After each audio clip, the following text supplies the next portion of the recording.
Welcome sa Tagalog Fanfiction Series. Huwag sanang kalimutan mag-subscribe for more updates sa kwentong ito. Namalayan na lamang niya ang sarili, na nakikipag-chat ng private message kay Tolgay. Nag-enjoy siya sa pakikipag-chat rito. Hindi kasi siya bulgar. Hindi presko. Mukhang prim and proper dahil maingat ito sa pagsisend ng message. Nakakabilib. Pero kailangan na niyang mag-sign out. Dahil may pasok pa siya. Kinabukasan sa school ay kinuwento niya sa mga kaibigan niya ang tungkol sa ka-chatmate. Brian Domingo. Cute ng name niya, no? Oo nga cute. Cute naman kaya sa personal, wika ni Liz. Di ko pa alam. Pero alam niyo, magaan kaagad ang loob ko sa kanya. Feel ko, mabait talaga siya sa personal, sagot ni Jacqueline. Mabait pa kaya siya kay Simon? Tanong ni Asa. Bakit naman nasanggit si Simon sa usapan? Kasi mabait naman siyang talaga, ba't di mo na siya care? Si Chrissy ang nagtanong. Mabait nga, filangerong playboy naman. Alam mo ba, nagtapat siya sa amin kagabi. Excited na pagbabalitin ni Liz. Na ano, gusto ka rin niyang ligawan. Kaya lang takot siya, baka raw big one mo, diretsyong sabi ni Chrissy.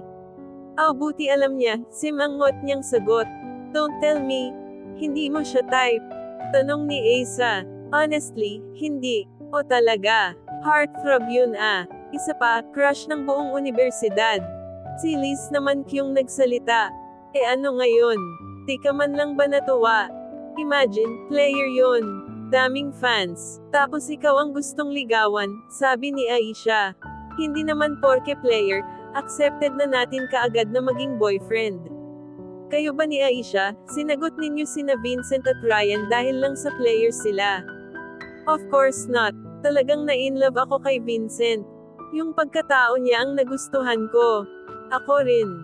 Talagang na-inlove ako kay Ryan dahil may nakita akong maganda sa pagkatao niya at talagang mahal niya ako. Ganoon din ang magiging pamantayan ko sa pagpili ng mamahalin. Gusto ko yung lalaking pwede kong pagtiwalaan, yung lalaking hindi laruan ang tingin sa babae. Alam naman natin na babaero yung si Simon. Gusto ba ninyong umiyak ako at mahulog sa mga kamay niya? Hindi naman. Bakit ka naman namin ibubuyo kung babaero pala siya? Sabi ni Chrissy. Kaso, ganoon nga siya, sagot naman niya. Don't judge, wika ni Aisha. Ano bang don't judge? Proven na kabi-kabila ang girlfriend niyan kaya. Pagpupumilit na sabi ni Jacqueline. Palagay ko ay selos yan, biro naman ni Chrissy. Pwede ba? Bakit naman ako magsiselos sa kanya? Care ko ba sa kanya? Di ko siya type no. Pagtatangging sabi niya.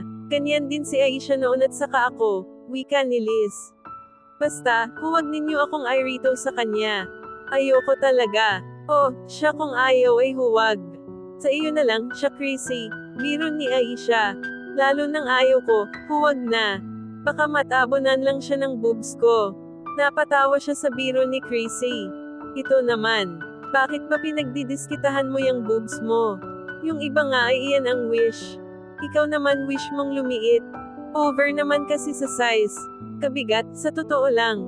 Tukuran mo kaya. Puro naman kayo kalokohan, let's be serious dito kay JK at Simon. So ano ang stand ng grupo? Hayaan si JK sa desisyon niya at huwag tayong mag-meddle. Ganoon ba? Wika ni Aisha. Dapat lang siguro na huwag na tayong makialam. Kasi, hindi naman siya humihingi ng tulong tungkol kay Simon. Kung hindi talaga niya type, di huwag nating ipagtulakan kay Simon. Mamaya nga ay umiyak yan ay masisi pa tayo. Pirong wika ni Liz, mabuti naman at gets niyo ako. At saka please lang, huwag ninyo akong itutokso sa kanya, talagang ayoko. Oo na. From now on, our lips are sealed na. Promise. Sagot naman ni Chrissy. Pero mag-ingat ka rin dyan sa bago mong ka-chatmate.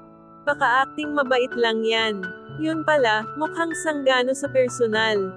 Pagbabatang wika ni Aisha. Of course, I'll be careful.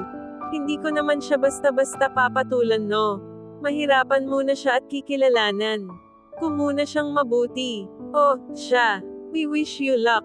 Sabi ni Liz. Sana nga ay si Brian na ang right man for you. Sabi naman ni Chrissy. Kaya malapad siyang napangiti. Feel niya rin kasi, magkakamabutihan siya ng Brian na yon. Talagang nahulog ang loob niya sa pakikipag-chat sa nasabing lalaki. Pagkatapos ng kwentuhan nila ay maaga silang umuwi sa araw na iyon. Nagkataong may practice na naman sina Aisha sa female team kung kaya't napilitan siyang manood ng practice ng kaibigan. Kumpleto silang apat ngayon dahil mamayang hapon pa ang practice ni Chrissy sa cheering. Bilang suporta kay Aisha, nakijoin siya sa grupo. Hindi niya inaasahang daratnan din doon sina Donald at Simon. Talagang kabit-kabit din ang apat na ito. Parang silang apat, hindi naghihiwalay. Kahit na saan magpunta ang isa ay naruroon ng iba. Okay lang naman sana. Sanay na sanay naman siya sa ganitong pagkakataon. Kaya lang, mayroon na talagang kakaiba. Hindi na katulad ng dati. Parang may mali siya na siyang nararamdaman sa tuwing makikita niya si Simon. Si Simon na lagi niyang naaabutan ay pinalilibutan ng mga babae. Kagaya ngayon, para na naman itong artista na pinagkakaguluhan. May nagpapapirma pa ng autograph. Feeling famous na artista talaga. At saka parang nayayabangan na siya rito. Pangiti-ngiti pa sa mga babae. Kala mo gagaya ako sa mga babaeng iyan. Hinding-hindi, sabi niya sa sarili habang nakatingin kay Simon. Bakit nakabusangot ka na naman? Sita sa kanya ni Liz. Oo nga. Alam mo, Jacqueline, nakakapanibago ka. Dati-rati ang ingay-ingay mo. Ngayon, biglang prim and proper ka na. Nakakapanibago, wika ni Asa. Masama bang manahimik? Baka wala lang ako sa mood, sagot niya kay Asa. Unbelievable. Ikaw pa, hindi ka nauubusan ng kwento. Sabi naman ni Chrissy, baka naubos na nga, naikwento ko na sa inyong lahat. Walang gana niyang sabi. Pati pagsasalita mo ngayon ay walang kabuhay-buhay. Si Liz naman ang nagsalita. Huwag na lang muna ninyo akong pansinin, pwede ba? Wala lang talaga ako sa mood. Wala pa rin niyang ganang sabi sa mga kaibigan. Kaya hinayaan muna nila ito. Magkatabing naupo sina Liz at Vincent. At nakaupo siya sa kabilang tabi ni Liz. Si Donald at si Ryan naman ang nagtabi. Samantalang nag-join na si Aisha sa mga kasamahang players. Noon kumawala si Simon sa mga babaeng nagkakagulo at lumapit sa kanila. Tumiretso ito ng upo sa tabi niya. Napapitlag siya. Nagkadikit na naman ang mga siko nila. Napaso at nakuryente na naman siya sa pagkakadaiti ng kanilang mga balat. Hi Jacqueline. Bati ni Simon. Nagpapansin ka agad sa kanya. Hi. Matabang na bati niya. Namiss kita kahapon. Hindi ka nanood ng practice namin. May lakad kasi kami ng mommy ko kagabi. Bukas ay may practice uli kami. Nood ka naman. Bakit pa? Diba nakaschedule naman kaming manood ng UAAP sa Araneta? Kung pwede lang sana. Hindi nga pwede. Ayaw niya. Okay. Kung hindi pwede ay di hindi. Cory ay may pagdaramdam sa tinig na riyak ni Simon. Aba, may gana pang magtampo. Bakit? Kano-ano ko ba siya? Hindi ko naman siya boyfriend. Nagsimula ang laro ni na Aisha. Napako na ang paningin ng lahat sa mga players na nagkikinisan ng mga legs at naggagandahan ang shape ng mga katawan. Si Aisha ang pinaka-shapely sa mga iyon at pinaka-beauty. Siyempre, friend yata niya yun. Kaya para sa kanya ay the best ito. Napansin niya na naging tahimik na si Simon. Walang reaksyon ito sa laro. Gayong mainit ang laban ng female teams ng basketball. Lahat ng mga manunood ay nagpapalakpakan at nagtatalon sa tuwa. Kapag nakakashoot ang mga team na sinusuportahan. Maging sina Liz at ang mga kaibigan ni Simon na sina Donald, Vincent at Ryan. Pero si Simon, tila patay. Napipi na rin ito, at hindi nagsalita. At siya, wala rin sa laro ang isipan niya. Pinapansin niya ang mga kilos ni Simon.